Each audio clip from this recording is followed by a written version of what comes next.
Ia, tātou a mata mua I se te talo. I o vaile tua lo mātou te mā. Mātou te vi ia ma vi ia pēr o lau fio. Au iei le ola ma le mānawa I o mātou ponga isu lo mātou atua. O le aso nei lava mātou te vivi ia tuai. O le aso nei lava mātou te alanga tuai. Le vi inga ma le taulanga o le loto whaftai I lau fio. Ona o lau tau singa o lau puipuinga ma lau leo leonga I lo mātou wola. Pei whai o nei tae au fau ina ua mātou wala whai mai o mātou moenga. Ina ua mōmō ma ni atu le pauliuli ma le pōna mātou atua. Aua mātou waia la ale mālamala ma fau nei aso. Ona mātou whaftaia lea o lau fio. Ona mātou whamanu atu ai lea I lau fio I mea uma. Lau tau singa lau puipuinga ma lau leo leonga I lo mātou wola. Te maa whaftai lau tau singa, tai lau puipuinga. Awa o le afe mai eni malau ni whalave lave. Ale ngata I lea te maa o le whainga malanga le maliu ma le oti lo mātou atua. Mātou te tari tonu wa pasi loa ia mea uma mai mātou. Ona o loa lofa tu no ma loa wanga lelei. Ma lau tau singa I lo mātou wola. Te maa whaftai mea uma wa e tā pena mo I mātou mo le nei fo I aso fau.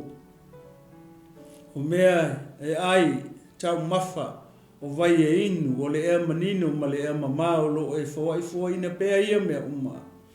E tau si ai lo mātou wola I le tino lo mātou atua whaftai te maa. Lo manatu mai. E uino mātou wanga salama se se o luma. A o e lava o le atua e muti vale o lo alofa. E mua lo alofa e muli lo alofa. I so se mea mātou te anga iai le aso, ma le aso lo mātou atua. Ta maa whaftai mea uma, wa e saunia mo I mātou mole nei fo I aso fau lo mātou atua. Ta maa ia o le au sauni o te tautarangia la upu le tae au nei. Ia o se ngā luenga e whaia fua pe au noa maloa nganga pa ia. Ta mai o te lei tautala I se upo e tasi pe lua le tae au nei. E mua lava. O nau te talo ma wala au I lau fio le tae au nei ta maa. A fio mai a oe. A nganga pa ia fio mai a oe. E whetalai oe le tae au nei e moli o lau upu I ai o fina ngalo maloto. Lau e kalesia mou tangata I le tae aole nei tama. Tau lava ina ia whao ngā mai o le ngutu o lau au auna. Le leo na e tu tonu ia te au. Ia o whao ngā le leo lea e wha leo atu ai o lo finangalo le tae aole nei tama. Wha ngā i o I fo le lau lo whaiva. E ngā lulu e whatasi ia mea uma.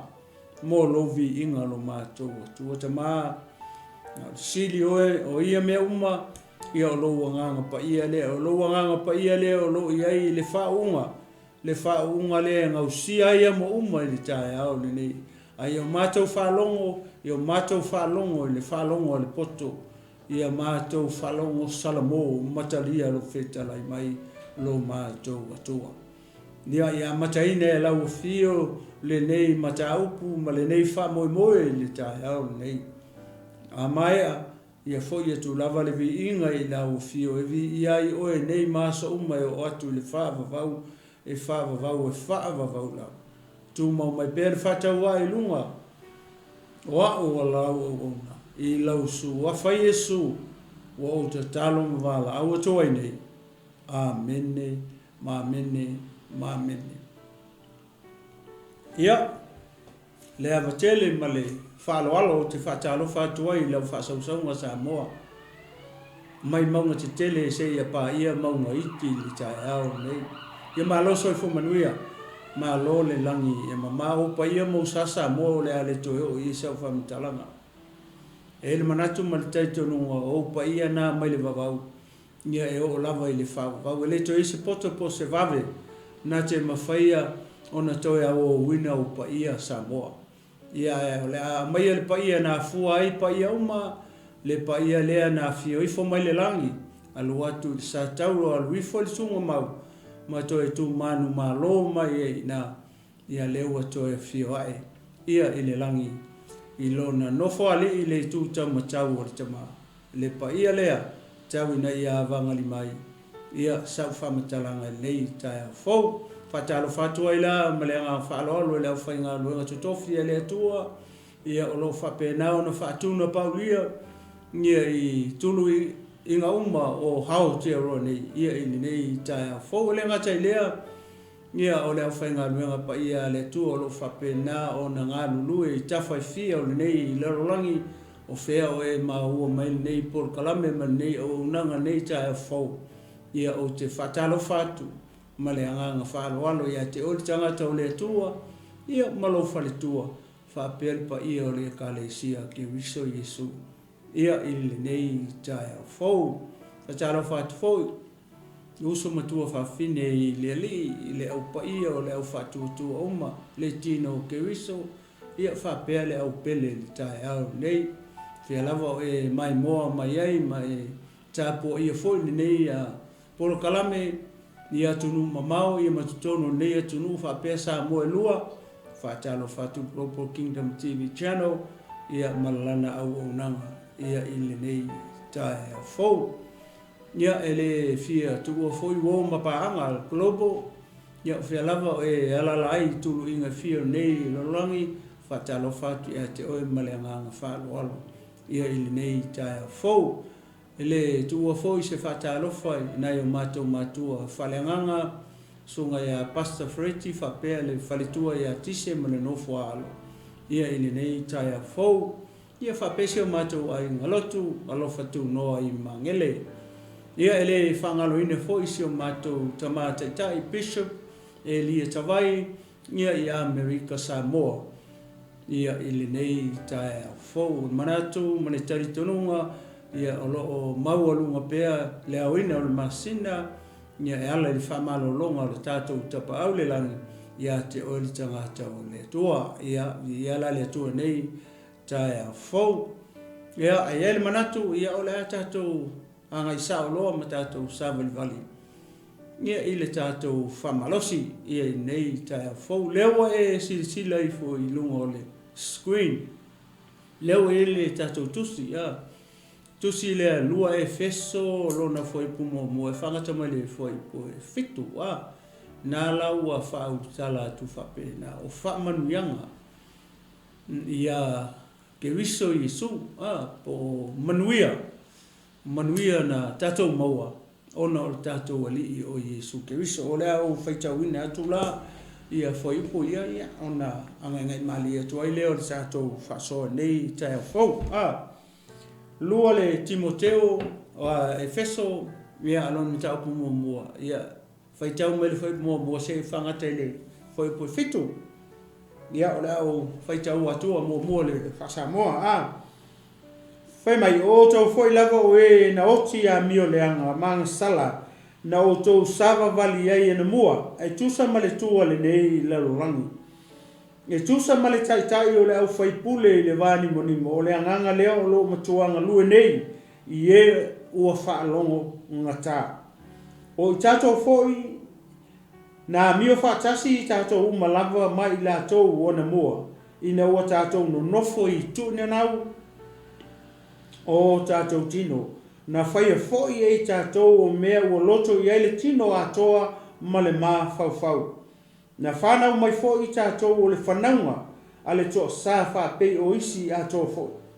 Na o le tua, ua iai le whau lai o le alofa ono lo na lava alofa tele na I alofa mai ai a I tātou. A oti lava I tātou I a mio leanga.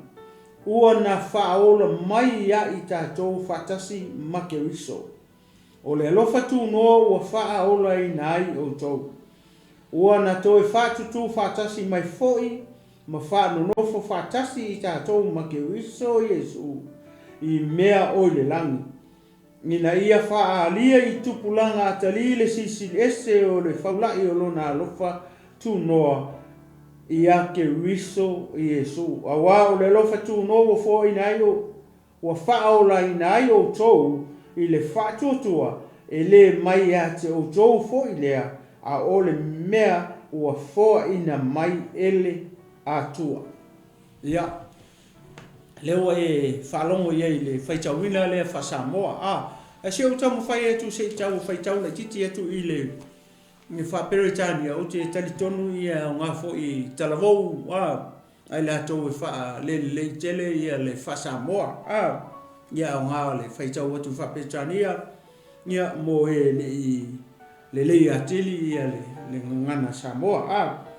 Whapela whaitawina, as for you, you were dead in your transgressions and sins, in which you used to live when you followed the ways of this world and of the ruler of the kingdom of the air, the spirit who is now at work in those who are disobedient.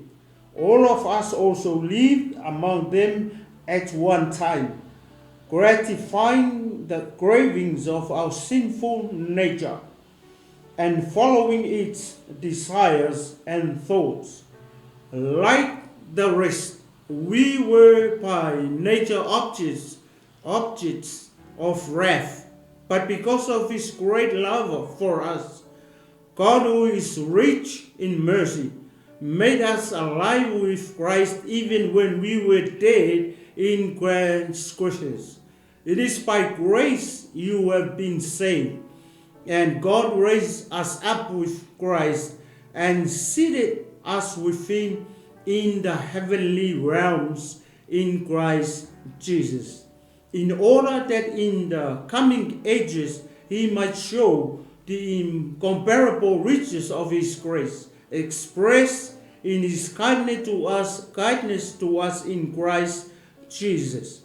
For it is by grace you have been saved through faith, and this not from yourselves, it is the gift of God. Praise the Lord. Leo e whalongo iei i tusi tu singa le apostolo Paulo le kalesia i Efeso.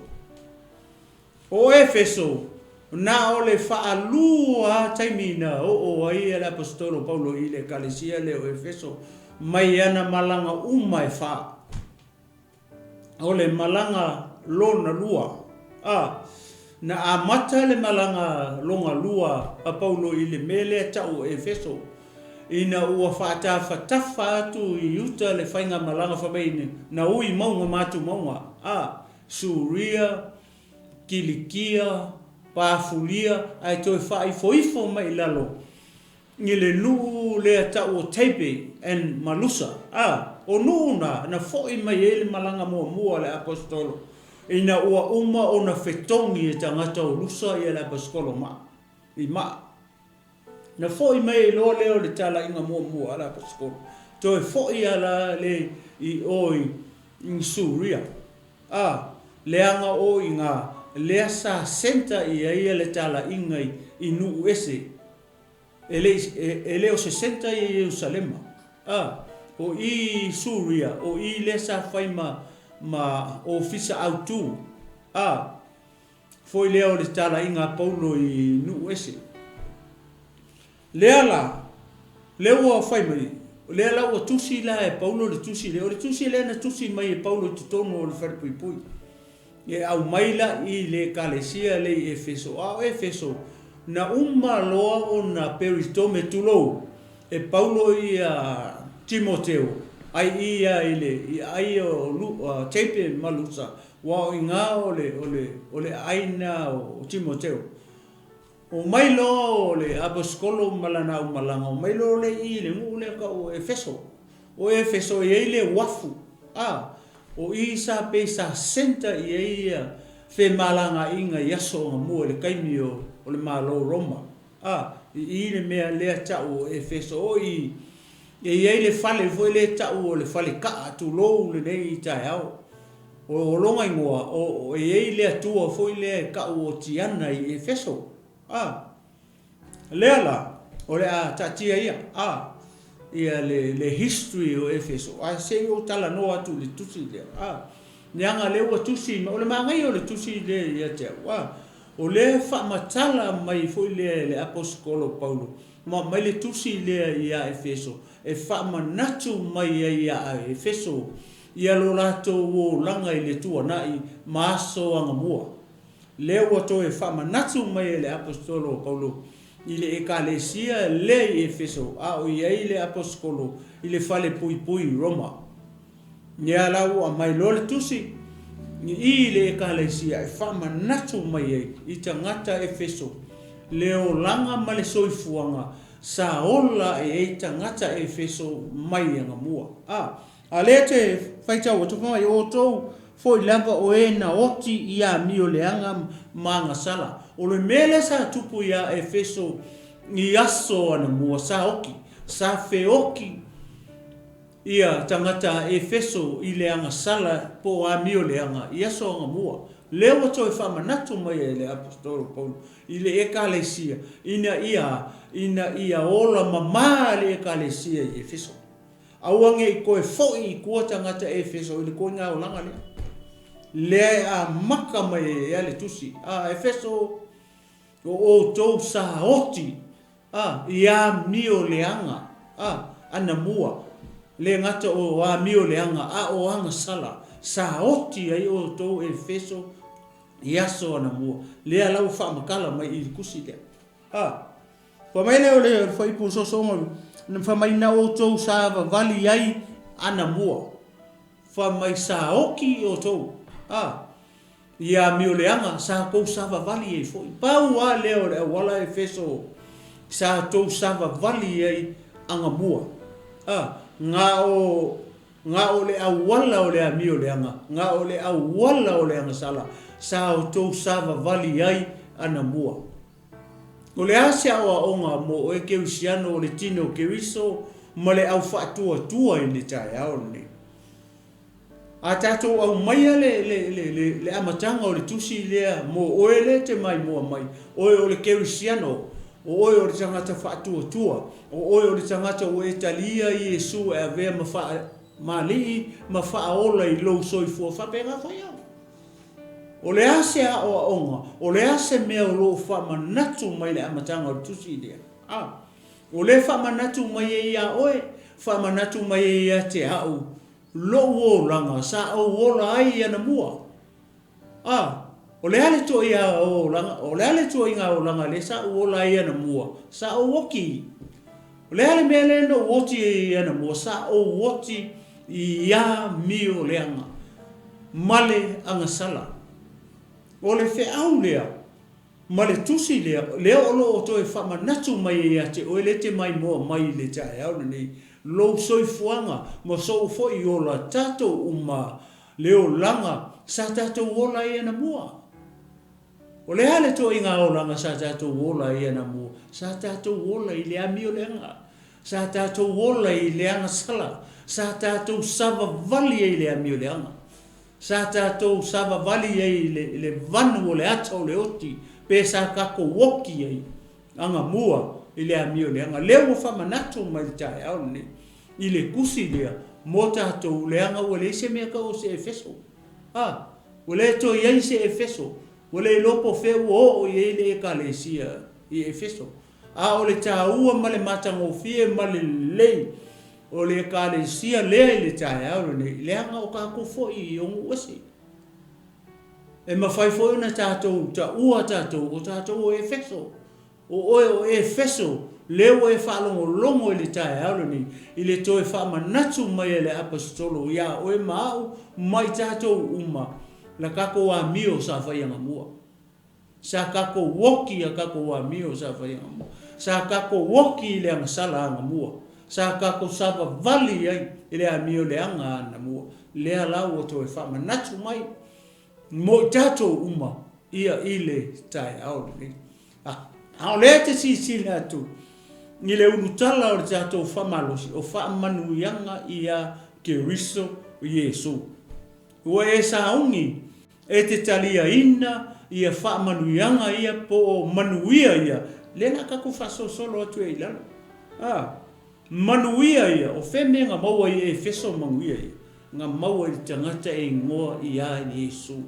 E whapena foi la tatou le tae au nei. Leo e malamalama o e whalongo so i le ngō Yesu. Mai se oe le te mai moa, mai whalongo longo o mai tae au ne. O oe o le tangata o e talia ina Yesu. O lona winga, o le ale tu ai ngā soifuanga, o le ale tu ai ngā mio, leke a mio ai, a o e soifua mo uola i le taimini. O e ola, po e oki. O e iana mua, po e iei le taimini o tato iei. Leo o tato iei le taimi o le eka le sia keriso. Ua toe a fio Iesu i le langi. A o le taimini tato te ola mo tau soifua ai, o le tato le taimi o le eka le sia keriso. O le ale mea le fai e le eka le sia keriso, i le taimi ma leo ngā tupulanga nei o tato iei. Lea tato te tā pena pena.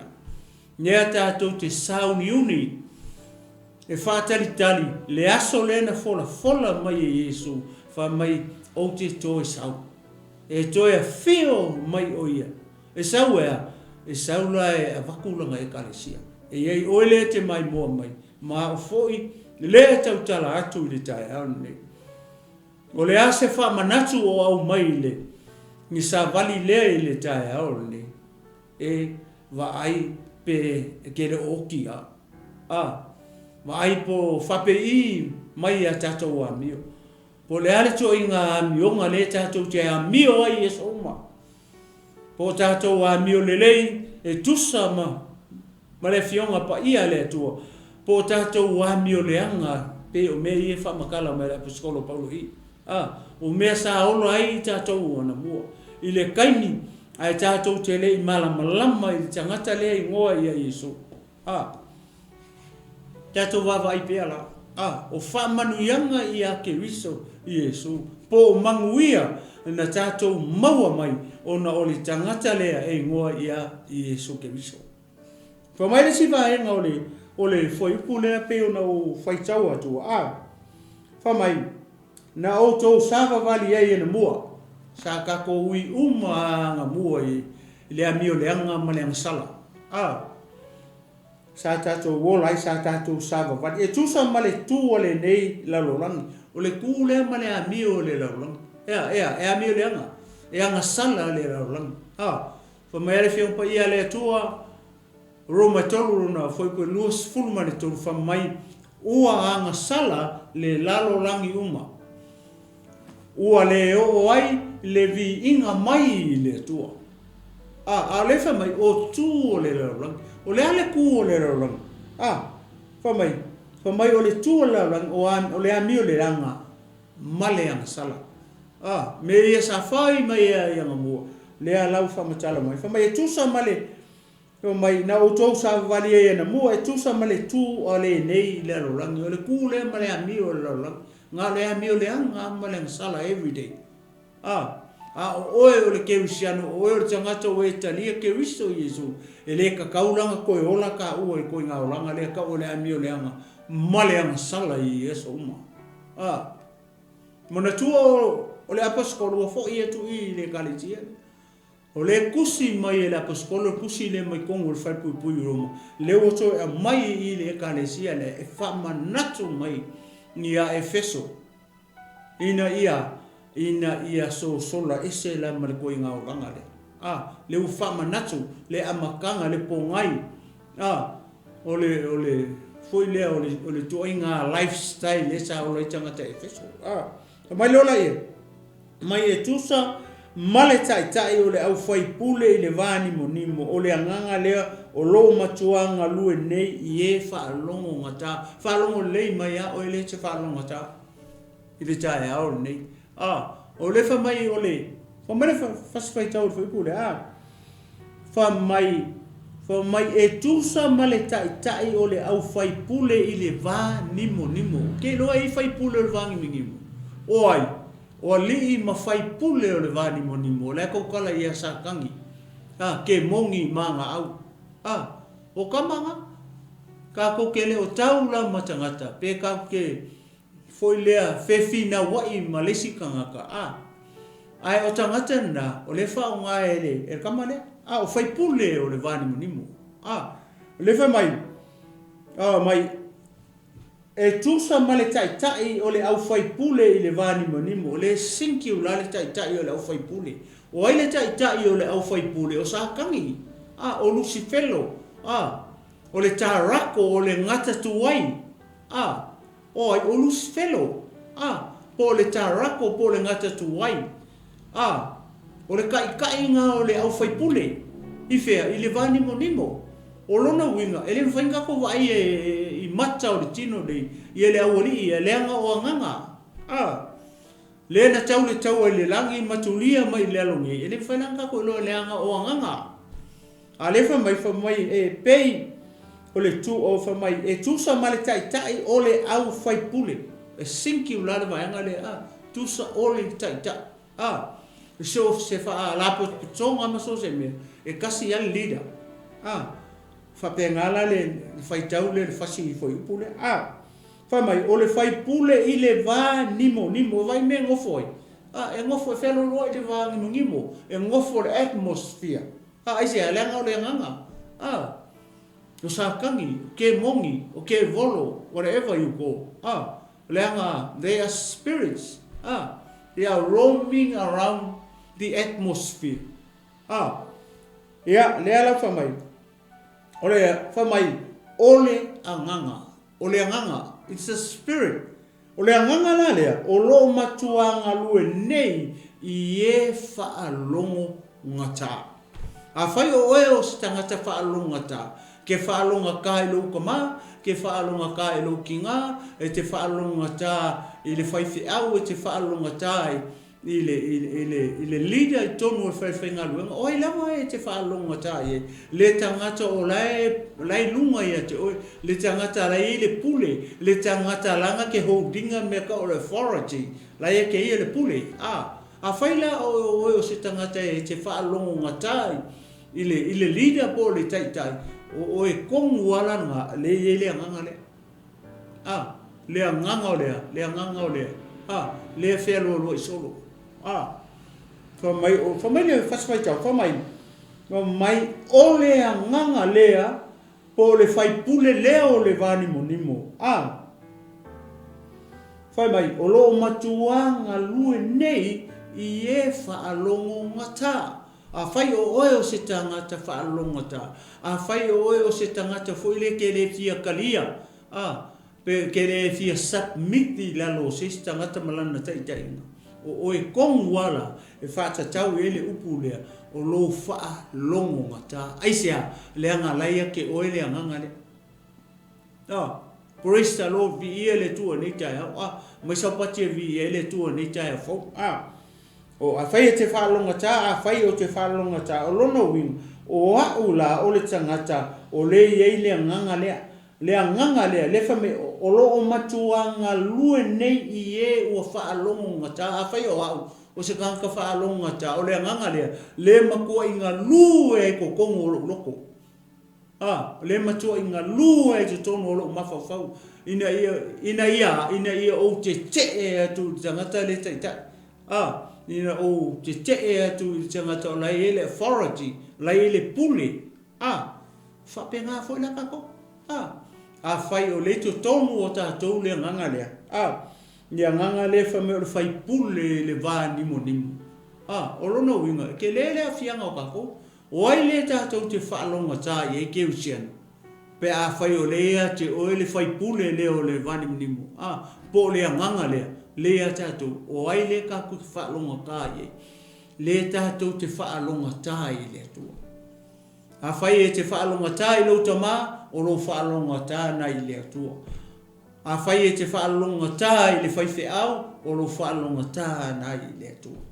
Aisea, neanga o le whaife au malauta ma o la ua ia le lake representinga ia le tua here on earth o sui wa aia ia o le tua i le lalorangi o la ua la ia le sui tūlanga ia le tūlanga o le tua i lalongi ai whaila o le mako i pule le anganga lea ma le whai pule lea o le vani mo nimo i lo finangalo maro mafau ma so foi loto o lona winga o ka uala e ave ila fasfai taule fa longo ngata e ave ile to nei tai fo to mai o ila o tato foi o le ma ngai o le foi pule sa mo ila foi tau mara wa ai foi to tonu le fiong pa ia le to pe o na foi to mana to o le kusi ngā mai e ave ia Efeso.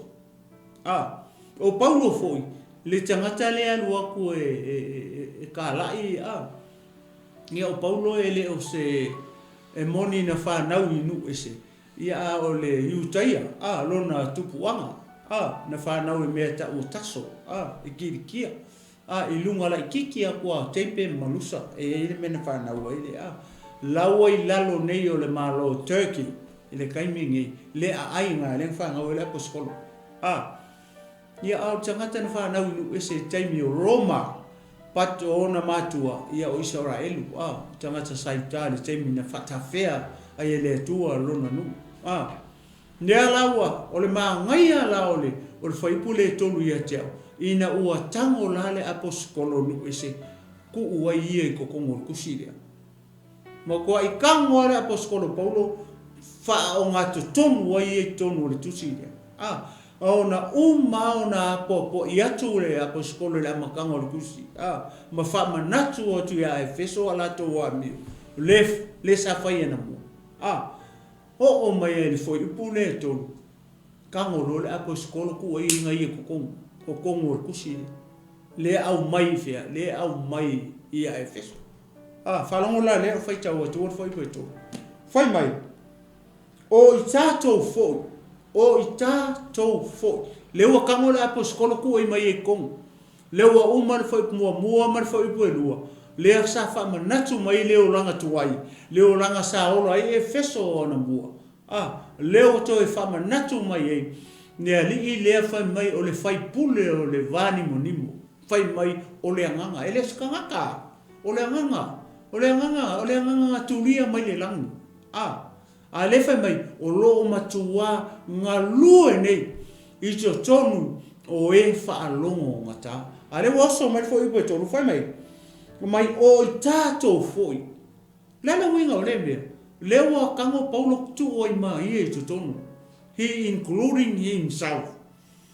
In this verse 3. Whai mai. Whai mai o I tātou foi.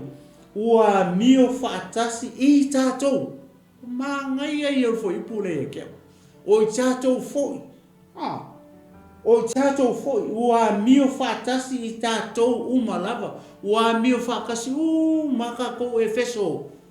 Ua mio whaakasi maka ko oisea. Leango le aposkolo. O ia ngonga amaka loko le Efeso. O le aposkolo. Nga amaka loko le. Ilana malanga longa lua. Alu lol malanga longa lua ka amilo mai o west. O mai lol mea ka o kolnito. Maua elo inga e la paskolo le ngani o akulo mpisila. Ale taimi nga le ua koe whaasanga me foi la paskolo koe kurikuri ia. Ia teo saminga I Jerusalem. Sau lo la paskolo ku elo inga ia. Ia akulo mpisila le mele. Ta o Efeso ai alo kurikuri tau mostanga le tau saminga I Jerusalem va aila ia le ma ngai o fainga o kusi ala paskolo le lau kango le paskolo ko I mai ko o lea o tangata Efeso lenga o ia foi o lesi e uia o ia lenga kala ia le tala le ale o kango ko I mai tun o ka ko sa mo so le ka fefi ke halua whape o eke ami o kongo, o eke ami o sao, o eke ami o lelei, o oi o tangata e le isau o ngasala. O Paulo. O le moko I whale ko ngunga whao ni tangata o Paulo maanga menga whai. I le ulua e kalesi. Lea la o ngala longa I le ki ngā mani whainka ingo walu I malanga I e kala. I ka ungua I loa upua Yesu ni le perfecta. Alu o le ipu o whidiwhidia. Alu o le ipu o whidiwhidia. O te matua whai loa ia te ia mea e tinga hai ona o loo I ngā upu Yesu. Whai a Anania. Alu. E whakoe alu e musu. Anania alu e whewhea Paulo e whakule atu alu. Alu o le ipu o whidiwhidia. O ke matua whai loa ia te ia mea e teli. Mea e tele tinga ai ona o loo I ngō. E le o le ngō se loku ngā alu ia. Le aposkolo ka rai o le ngō Yesu. ya le mele i tatou aua ke aluka la i le ngola uluku se i tulou le tae au ni tala i le ngo isu le anga le se mea ale lotu na faia le whaotanga le ai ma se mea kasi ale ka le sia na faia i le whaotanga lewa tatou oe ni i au ngā tupulanga lewa tatou le ala whamea paskoro o tatou foi ua mio whaatasi i tātou kukusa kako a mio uma lava mai la tau ana mua sa ola foi paulo ko ngā oranga le anga mua sa ole le kala la paskol paulo ale me ngai la u maka mala tilo mala vava ai le foi pule tu le ala u kango paulo ku e mai e kung including himself to this church Ephesus ai se ala o ia nga mawale ka le sia le o ia foi sa ola foi ni mole a mi ole anga male anga sala from when o ia nga mua sa ola ia la paskolo ese sa ola i paulo ko nga ola ngale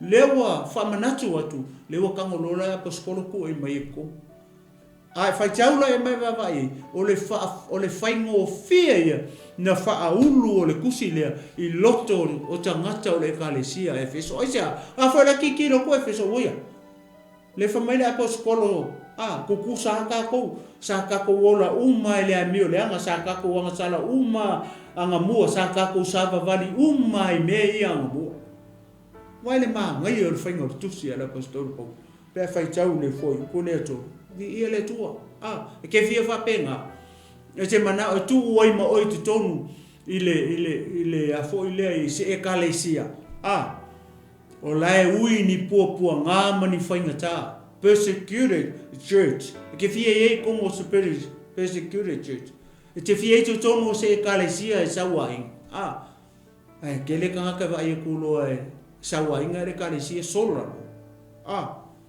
le ma ngai o upo le apostolo Paulo le ka kingo mai ia sa ola i fo ia nga moi me a le fa mangako mai le apostolo Paulo mai o tato fo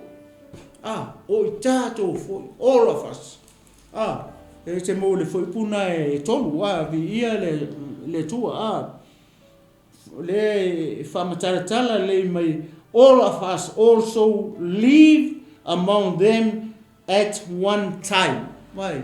All of us. Kako uma. Ako mai fa umor fa po mai.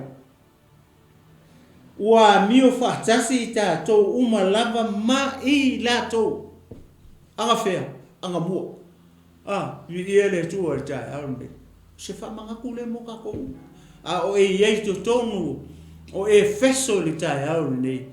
Sa moa mai falongo longo mai le fono ina mai le faso ina o le upo le tu o le se Efeso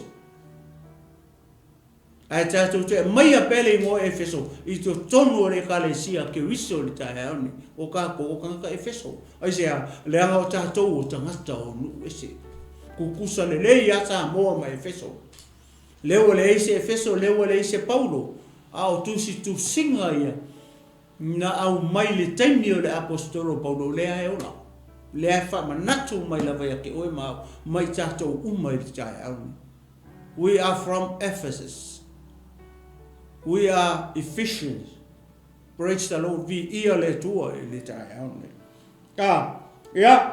fa mai lola ia o le atua ua iai le faulai o le lofa ona o lona lofa tele na ia lofa mai ia I tatou le ala oso mai lola I le mele fastifai tau le ua mention mai lola le apostolo le atua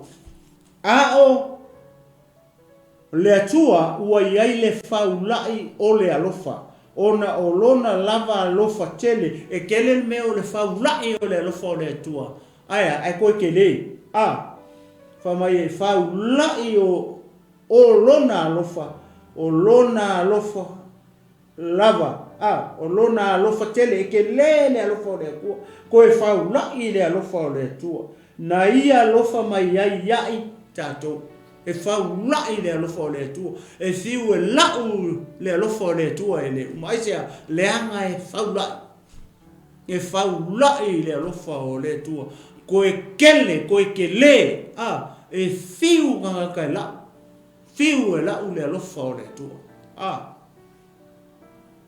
me le ka o le alofa fa le tua e fiu e la yeso uma e la yeso uma le alofa o le tua e le uma ai sia langa le fa mai faulai koe kele ai fa feka ko e alofa e fa kolu ronga su e mai se ka wanga ya o e ikalo na o le alofa le tu fa mai e faulai e amai e le kuua e le kaofia e le tua longa alofa faulai le ai fa feta mata e ai ka la fu so o ko lo se kupe ya o e ikalo makau ai sia le anga ele ke le lo lo fa le lo fa tangata le lo fa ko ele kai mi lo fa ele kai mi ikai pe so o ku kulo i se koi o se lo o se kauanga o se masima o se suka vi ele tu ia nei tu la le so pa mai no fa melo la ia o chato foi na mi fa ya tua ngalu nei e fa o chato foi na mi fa tasi chato uma lava mai la to wana mo le uma ina o chato no foi tu na o chato tino o mele le mele le sama wanga mo fa mai ya sa no foi tu na o chato tino ya ngawe lo le ke le me ka o ku ngawo kingo le tau tala le kusi o kalati e se furu fiku o le muli lua o le ami o le anga o le mata itu o le ifo tupua o le o nanga o po ula o le mataua kele o kuinga ngau le tino oka le mele sa mo ia tangata Efeso mara apostol sango mo foi me anga fe anga mo la mesa mo tangata Efeso mala apostol nga mo sa oki ai sia le anga sa vali ia mi le anga sa ona ia mi le anga ia mo le wato e FAAMANUIAGA mai le tusi le wa mai ia Efeso fa mangaku mai manku ka ia avele kusi ole KERISO fa pena fo le chaya nei oi le fa chau ye ole tino ke uso o le ke mai mo mai uso tu fa fini le au fa tu uma le KERISO ke uso le chaya o le au pa ia male au pele o oele o to e FAAMANUIAGA mai e le kusi le ala paskolo polo ia Efeso FAAMANUIAGA mai ya ina ia awone yo tato to e va ai kamane ale o FAAMANUIAGA mai ya faberola ye tino ato mo famai o kuinga ngau ya ile tino famai na fai fo ye tato sorry ele o pewa o solo fai tau le fo ipo fa ale famala o si famala o tu me famatala mai paulo le ves e tolu famai ina o tato wai lai ya ma paulo kong le ves free famai ina o tato no foi tu na nau o tato tino anga fe anga mua o ai o Efeso tangata ia le uto tonu e le KERISO including the apostle pare ma ngai o fai ngole foi ma ngai le o ke le ia le verse 3 le tom fai ono le o solo o fai tau la lo fa le o misi e tau lo va mai saula foi la ia paulo me o tu na o tino le no fai atu le fa makala mai karti se furfiku fa mai na fai a foi e itato la ia ma paulo le verse le ko fa mai na fai a foi e itato na fai foi e itato o mena loto iai le tino atoa male mafau o mea mai nga fai po tu ina nau o le tino o mea na fai tu ina nau iai le tino male mafau ngala o nga fai maku inga ngau iai o nga ole mafau iaso uma day and night every day mele lenga kupu ya Efeso including the apostle vai le machango fi el fingo foi pula ya le tino ato man na whanau mai foi I tātou. O le ia paulo kongo le ves lea. Na whanau mai, ele whamai foi po ele whamai paulo nga whangau mai foi o kou. A le whamai foi le foi pu. Na whanau foi I tātou, including himself. Ma kua I kua e paulo I ko kongo o le miro, o le kusi lea. Ina ia whaafai fie o na ngoto. Le kusi le I loto ai o le kalesia I Efeso. Wa le fa pui. Ala ka mo fa mere kusi. La ka mo fa o nga ko ko winga sai ai mea uma ma le lifestyle o tangata Efeso. Ai le liu mai tangata mai oi I anga sala ma mioleanga le sa ola I mai ana mua malato talia la le ngoi Yesu. Praise the Lord. Di ia le tu le ia tonu le apostolo Famai na whanau mai foi tātou o le whanaunga ale toa sāwha pei o isi ātoa fo. E vai. Whangau mai whai paulo ia o le akari o le toa sā. Le anga le ese to inga o langa sa ola ia le apostolo. E le vala wina. E Yesu le awala foi le ngala ko e alu I Suria. E awala I Tamaseko. Awala foi le ngo sao o nga le ngava o ele tu I apostolo. Masuia ko ai longa ola. Ke vai le mana na ngai akeli ku oi maka ko kum. Awa ki sola ese. Maulu ai ma oi ton oi sia langa kako ola uma ya mio fa penga mo sa kako woki uma le mio le anga mo sa kako sa vali ai le mio le anga mo sa kako ola vai kusinga pa o le apostolo ku ai kon kus fa o ngato tonu ai kon kusi le ina ia fa ngo fie ona talia le kalesia le mele wo ye nga wa ngale mai kusi le e ko fo ia ka yang mo ia mi sa fa ia na mo o le menga o Efeso pa ngale le kusi le ne wa mai ia Efeso fa manga ku mai ia Efeso please don't go back move forward lai luma manguia ya sa lo le ia le o le tu o ele faula yo lo na lo fa lengo fa matala tu pe o le vesle lengo o so me la lo fa matala ale fa ko mai lo le le ala o mai lo lunga le apostolo ia le lo fore tu o le tua fa mai o le tua o ele faula yo lo na lo fa vai le lo fore tu e faula ke le o winga le lo pe fonga fa fia le lo fore tu o le makua I fa o le lo fore tu e fiu e la o le lo fore tu ia so uma le lo fore tu ka ke fiu e la ai se ala ngai faulai ko ke le le anga o le lo fore tu fa mai ele fiu pa ia le tu o le atua o le lo fa lava ia me le ringa faulai le lo fore tu le me le lainga ke le makele le lo fore tu le anga langa o le tua o le lo fa lava ia se mau mo I one mata o fa mana mata o ton ai kala ngo mai le lo fa o le tu le lo fa le fa mai I la apostolo I Efeso fa ulai ko ke le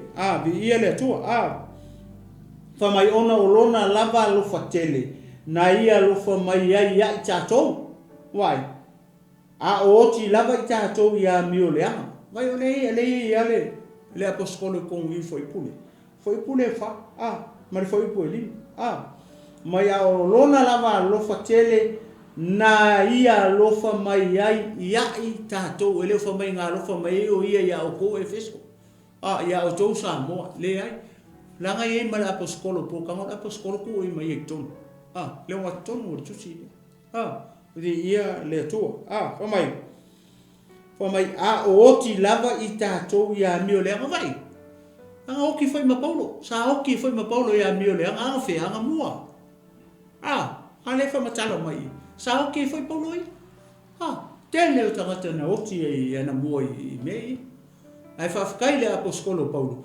ina ua talia le apostolo Paulo le vala au Yesu ma lo fai lo no fina ma lo la fisili Paulo ia Yesu lele I o le ala la me fa le se me te fai manga ia o ngankaria ia le apostolo Yesu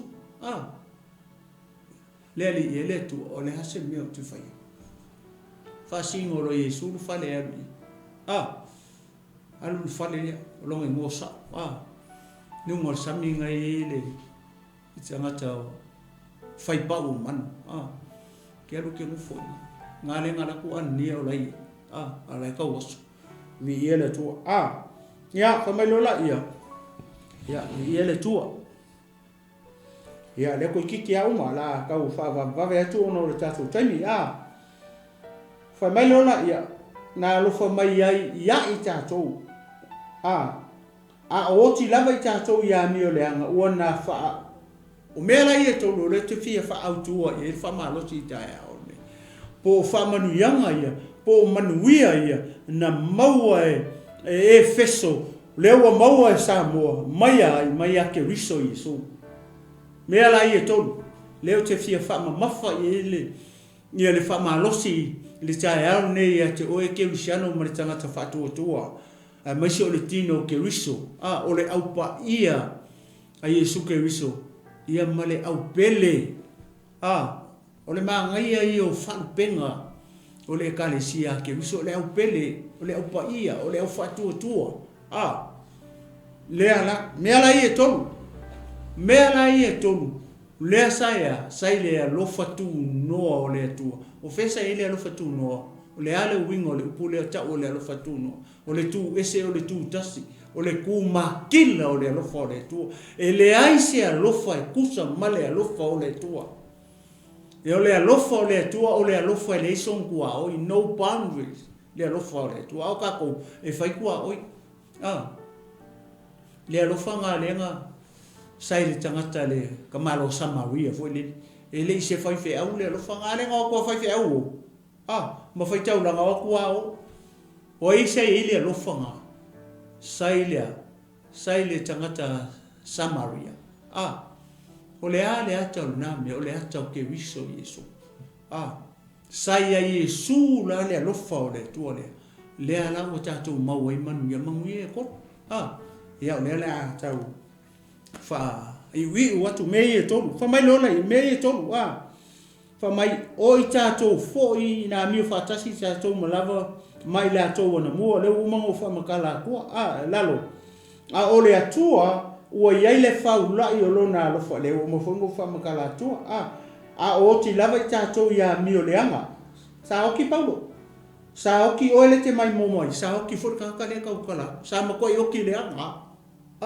ai fa fe tai la ona o le alofa tu no o le tu o le alofa ku makila o le tu o le alofa ku kasi o le tu o le alofa sili etse o le tu sai a KERISO Yesu le ala ye me tolu ia le la fa mata la tu ia te oi ma o mo le tino KERISO ile asongi o mea ia o manguia o mea ia o FAAMANUIAGA ua maua o le te mai moa mai ua maua e tangata le tautala aisea ina ua tatou sana mo matalia ia Yesu le anga o ia lea na maua e tatou manguia ia kakele maua mai sisi ele kakele maua mai se loku manguia ia o inga maua kako maua mai a Yesu KERISO le anga o Yesu KERISO o le ata o le tino o le alofa tu noa o le tu e le kingo o le alofa tu noa o le tu fa fepe fa ke alofa ia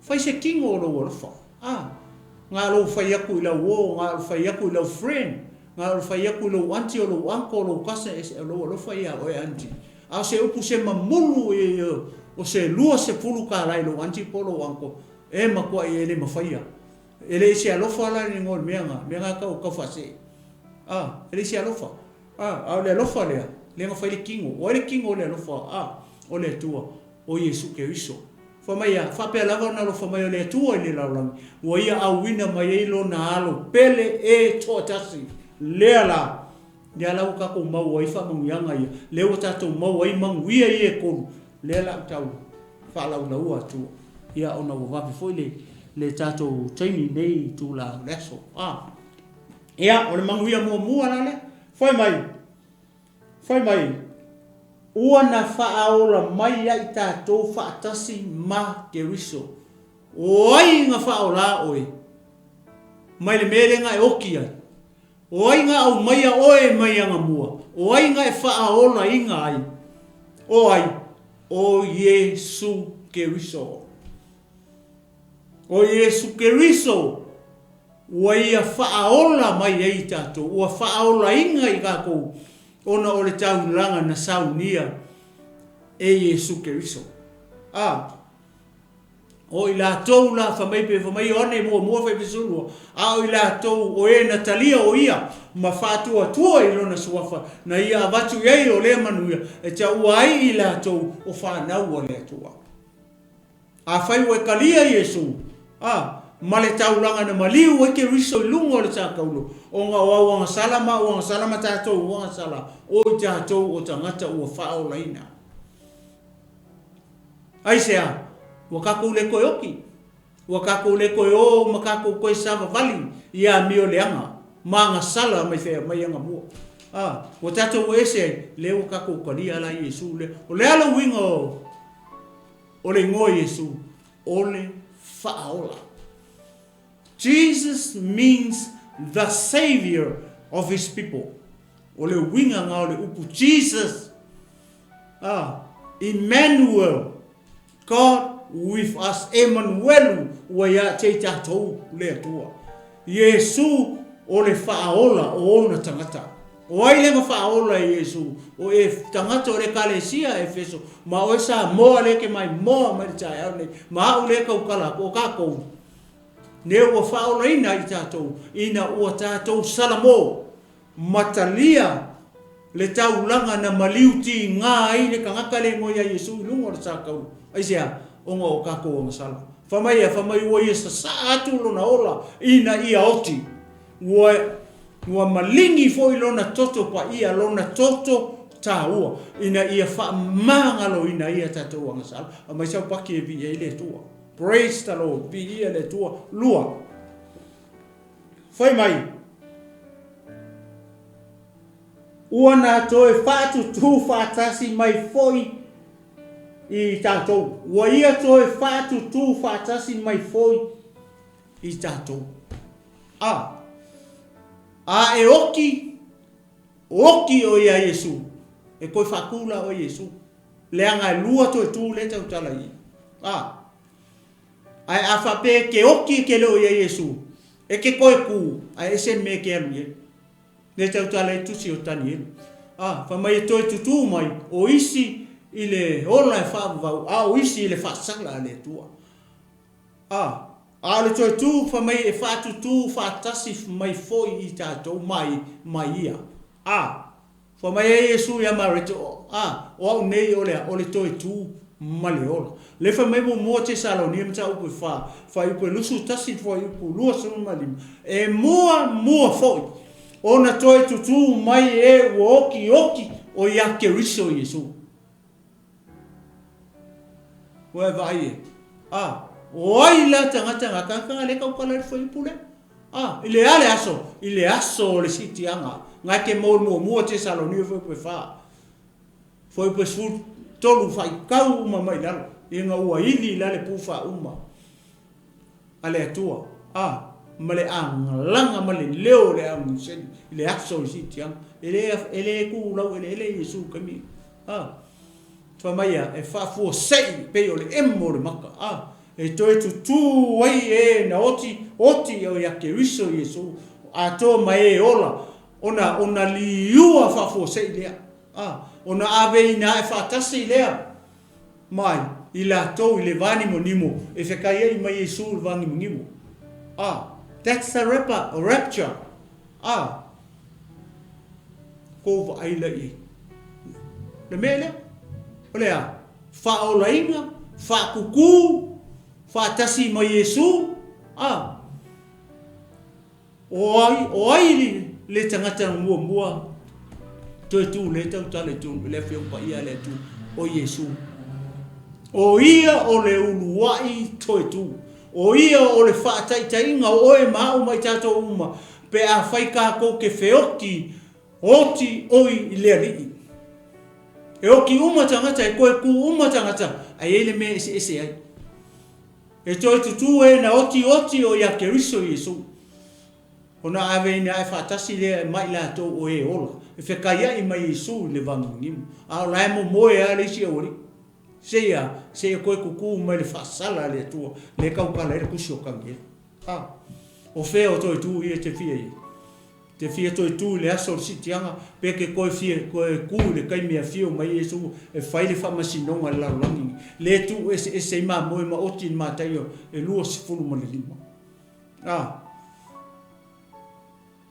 Ia, o manguia ngā runga rua. Whamanuianga ngā. Me muli ona o le tātou taimi.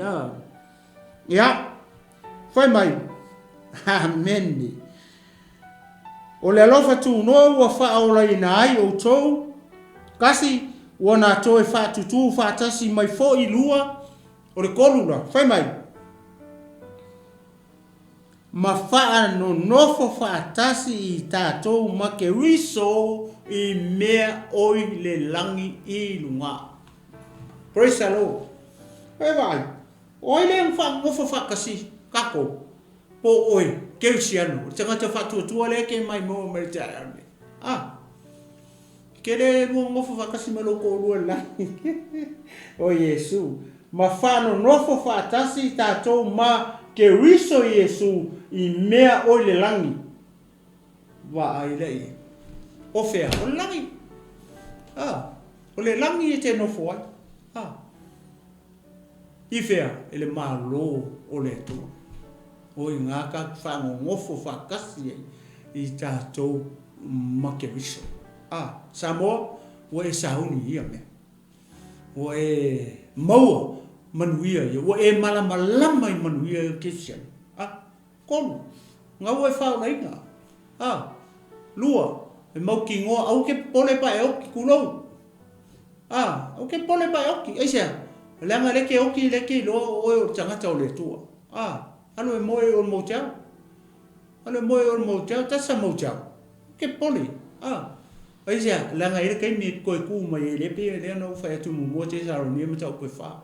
E mua foi, o na toi tutu e oti o ia keriso i Yesu. O ai tangata i e le toi tutu i le tau tala te saroni le.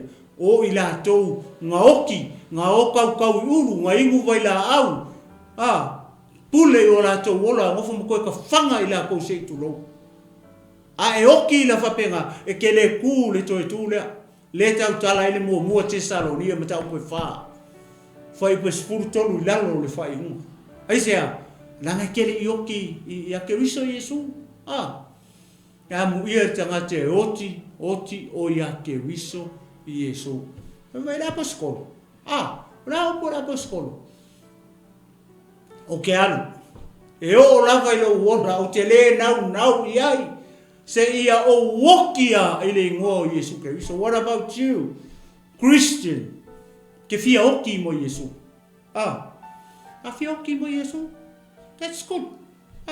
Oki maro mauti noa. Ua whaola inga oi. E ke koe kule, whai mai e le tusi lea. A le aposkolo i a Efeso. Ma e koe ngofola i le ngofoa whatasi ma Keriso. Ia i le ola e whaama. Whamanu i tele mai le tua. Ie nei tu la leso. Io vai le tua le matou tama. Fai uina le matou mata upu nei fiafi tama. Tu ina atu le ngā ruenga mai e aloa ngā lupa ia. Fa atoa. Fa malama i ayo fina ngalo maloto. Ale ngata i lea tama o te talo. I alave ina se nganga molo malo. I lau upu nei i tu aso. Ale sili o ia me uma ia fata ia tu fata sia e le tino keriso. Ia i aso ua mato i ne. Se upo o tau tala i ule tusa ma lau whaafonga tama. Whaamangalo mai a ua lau. Ai e fo atu mea umai lau fio ia vi i ai oe. Le tua tama le alo ma le ngangpa ia nei maso umala. Se i o atu i le whaavau lau. Ona oe Yesu. Amen. Ia, o le atu le ngangpa ni tu la leso. Ia i lau tapo inga Samoa. Ia mai a teo nei le tinu Malofou Mafulu. Ia o te whātua whātu, ia ne tūna mea so, tō whāsolfa.